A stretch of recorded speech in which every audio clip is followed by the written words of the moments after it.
Salam sejahtera untuk kita semua. Om Swastiastu, Namo Buddhaya, salam kebajikan Rahayu. Salam Pancasila. Salam Pancasila. Merdeka. Merdeka. Merdeka. Merdeka. Merdeka. Yang saya hormati Ketua Umum Partai Persatuan Pembangunan atau P3 Bapak Haji Muhammad Mardiono, Ketua Umum Partai Hati Nurani Rakyat atau Hanura Bapak Osman Sabtaodang,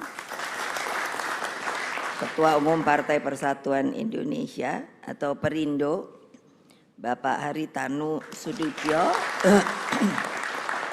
Mas Prananda dan Mbak Puan Maharani, Bapak Arsyad Rashid, Ketua Tim Pemenangan Nasional Ganjar Pranowo atau TNPGP beserta Pak Sandiaga Uno. Jadi pasti banyak nanya, kenapa Pak Sandiaga Uno ada di sini? Jangan lupa loh, beliau itu adalah P3. Bapak Andika Perkasa, Bapak Edi Pramono, dan Bapak Tuan Guru Bajang.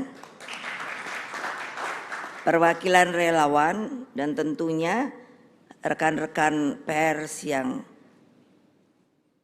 pada hari ini saya lihat kok, kenapa ya saya bilang sama Monang, kenapa kok banyak amat ya persnya? Karena bolak-balik sudah nanya, kapan diumumkan? Kapan diumumkan? Saya ngomongnya sabar, sabar.